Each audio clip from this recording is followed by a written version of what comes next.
These events took place 20 years ago, and are still fresh in the memory of those who lived it, who even resorted to drugs to eliminate them from their mind.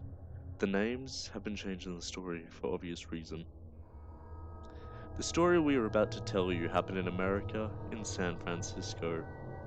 This is a spooky real life story about a young boy that was left home alone. Unlike the famous Home Alone movies, this one is not one with a really happy ending. The events of that night left a whole family traumatized and a young boy scarred for life. If your interests include excerpt reading for spooky stories or watching crime documentaries, playing games, you can have a look at Free Bets. It was 1999 and the married couple named George and Martha were ready to go out to dinner with the president of the company that George worked for. They had gotten all ready and prepared and were waiting for one thing: the nanny they hired to look after their 8-year-old son, Martin.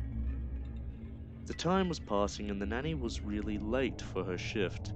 The phone rang eventually and the nanny was on the other line. The nanny had told them that she would be late because she was at the doctor with her aunt, and she had to stay. The parents did not know what to do as they did not want to miss dinner because it was an extremely important event and George's job depended on it. Martin, realizing what had happened, told his mother not to worry and that they could leave. He would lock the doors himself and wait for the nanny to come. He promised that he would behave, be a good boy, and very careful. The mother really did not want to leave her son alone, and she thought it would be best if her husband went to the dinner without her accompanying him. But her son was so convincing that he eventually managed to persuade them. The couple left the house, and Martin, after locking the door firmly, went to the kitchen where he took a bag of popcorn out of the fridge, filled it into a large bowl, and poured himself a big Coca-Cola glass. He went to the living room, turned on the TV, and was ready to enjoy the thriller that was playing until the nanny would come when he would have had to go to his bedroom. He enjoyed being alone without an adult telling him what to do, and he thought he could make the best of his alone and freedom time.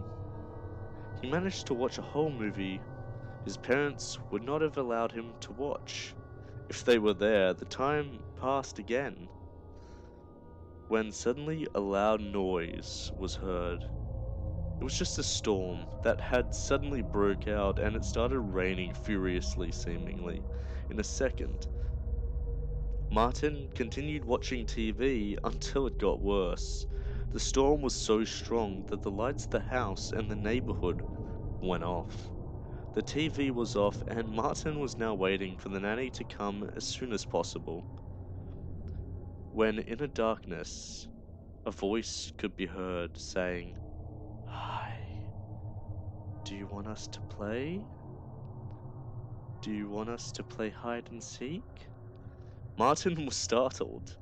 He heard no noise from anyone entering the house, and the door was well locked, and the windows were closed. The voice was childish, of a little girl. It was heard more loudly this time. "Do you want to play? Do you want to play? Do you want to play?" Martin panicked. He tried not to cry. He remained as calm as possibly he could. He threw down the popcorn and Coca-Cola and, making no more noise, walked slowly into his room. He entered the room and hid under the bed. Wait for the nanny, he was thinking. The time passed and the voice was no longer heard. Martin was still terrified until the door slammed. He immediately thought that it was the nanny who finally came. He got out of the bed, opened the door slowly, and went to the front door when the voice was heard once again, but this time loudly. "Let's play, let's play." Martin turned his head and saw something highly unusual and started screaming. The nanny, who heard the screams, with the help of the neighbors, broke down the door and found the child On the floor, unable to breathe, he immediately called an ambulance, and they went to the hospital where the frightened parents arrived. Days later, after doctors tried to see what frightened the child so much, Martin uttered only one phrase from his mouth. "She has no face. She has no face." Martin did not speak again, and 2 years later, he was under medical treatment by doctors and psychologists. The parents never found out what happened. Only 8 months later, many in the surrounding areas started speculating about an old abandoned factory. The story goes that in 1950, some children had secretly entered to play hide and seek. Then a great fire broke out, and the children, without anyone's help, were trapped inside and burned alive. In fact, the corpses were so burnt that they shocked the medical examiners himself. Since then, many have been talking about strange things happening in the factory since it was not rebuilt.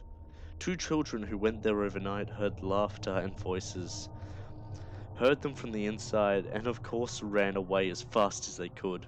Martin did not speak again until he was 22 years of age, and with the help of hypnosis, he confessed what had happened to him. The details are yet unknown and a complete mystery to us. What exactly happened to this boy that made him practically mute for almost 2 decades to come? Who was that mysterious child? Was she one of the burned factory's poor victims? Or more importantly, is she still around?